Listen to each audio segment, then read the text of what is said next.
Genesis chapter 31 verse 28 up to 55. At hindi mo man lamang pinahintulot sa aking humalik sa aking mga anak na lalaki at babae. Ngayon ay gumawa ka ng kamangmangan. Nasa kapangyarihan ng aking kamay ang gawan ko kayo ng masama. Ngunit ang Diyos ng iyong ama ay kinausap ako kagabi na sinasabi, ingatan mong huwag kang magsalita kay Jacob ng mabuti o masama man. At ngayon, bagaman iyong inibig yumaon, sapagkat pinagmimithian mong datnin ang bahay ng iyong ama, ay bakit mo ninakaw ang aking mga Diyos?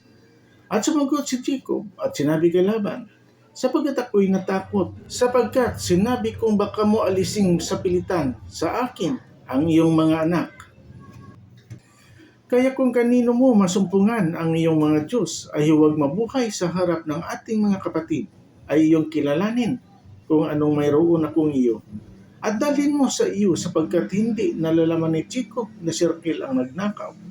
At pumasok si Laban sa tulda ni Jacob, at sa tulda ni Leah, at sa tulda ng dalawang alilang babae, datapot hindi niya nasumpungan. At lumabas sa tulda ni Leah at pumasok sa tulda ni Raquel. Nakuha nga ni Raquel ang mga larawan at naisiksik sa mga daladalahan na kamilyo, at kanyang inapuhap ni Laban ang buong palibot ng tulda, ngunit hindi niya nasumpungan. At sinabi niya sa kanyang ama, huwag magalit ang aking Panginoon na ako'y hindi makatintig sa harap mo, sapagkat ako'y mayroon ng kaugalian na mga babae, at kanyang hinanap datapot hindi masumpungan ang mga larawan. At nag-init si Jacob at nakipagtalo kay Laban, at sumagot si Jacob at sinabi kay Laban, ano ang aking sinalangsang at ang aking kasalanan upang ako'y habulin mong may pag-iinit? Yamang inapuhap mo ang lahat ng aking kasangkapan. Anong nasumpungan mong kasangkapan ng iyong bahay? Ilagay mo rito sa harap ng aking mga kapatid at ng iyong mga kapatid upang hatulan nila tayong dalawa. Ako'y natira sa iyo nitong 20 taon. Ang iyong mga babaeng tupa at ang iyong mga babaeng kambing ay hindi nawalan ng kanilang mga anak. At ang mga tupang lalaki ng iyong kawan ay hindi ko kinain. Ang nilapa ng mga ganid ay hindi ko dinala sa iyo. Ako ang nagbata ng kawalan. Sa aking kamay mo hiningi, maging nanakaw sa araw o nanakaw sa gabi. Ganito nakaraan ako, sa araw ay pinupugnaw ako ng init at ng lamig sa gabi, at ang pag-aantok ay tumatakas sa aking mga mata. Nitong 20 taon ay natira ako sa iyong bahay. Pinaglingkuran kitang 14 na taon dahil sa iyong 2 anak, at 6 na taon dahil sa iyong kawan, at binago mo ang aking kaupahan na makasampo. Kung hindi sumasa akin ang Diyos ng aking ama, ang Diyos ni Abraham at ang katakutan ni Isaac, ay walang pagsalang palalayasin mo ako ngayong walang dala. Nakita ng Diyos ang aking kapighatian, ang aking kapaguran ng aking mga kamay, at sinaway ka niya kagabi.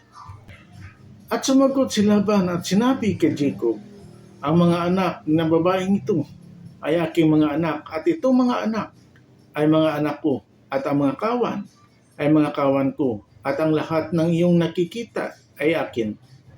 At anong magagawa ko ngayon sa mga anak kong babae o sa kanilang mga anak na ipinanganak nila?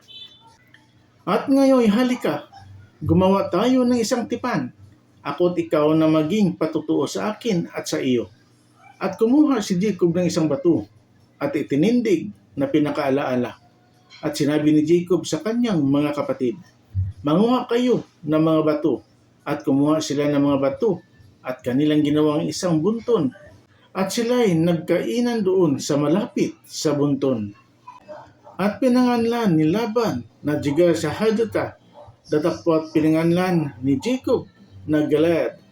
At sinabi ni Laban, ang buntong ito ay saksi sa akin at sa iyo ngayon, kaya't ang pangalan niya tinawag na Galeed at Mispa, sapagkat kanyang sinabi, bantayan ng Panginoon ako at ikaw pag nagkakahiwalay tayo.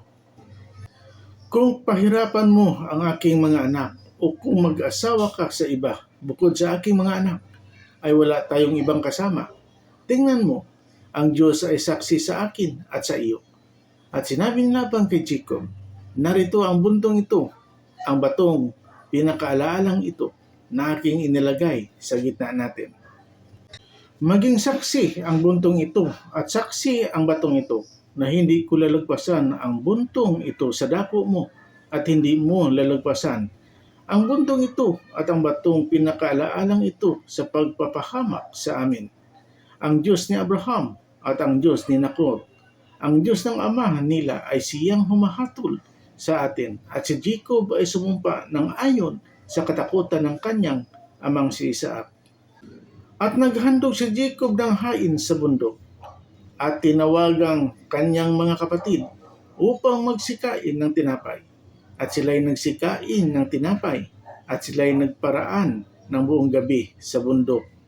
At bungang umaaga, sa kinamagahan si Laban at hinagkan ang kanyang mga anak na lalaki at babae at pinagbasbasan at yumaon at umuwi si Laban. Amen, Lord. Please subscribe and share. Salamat. God bless.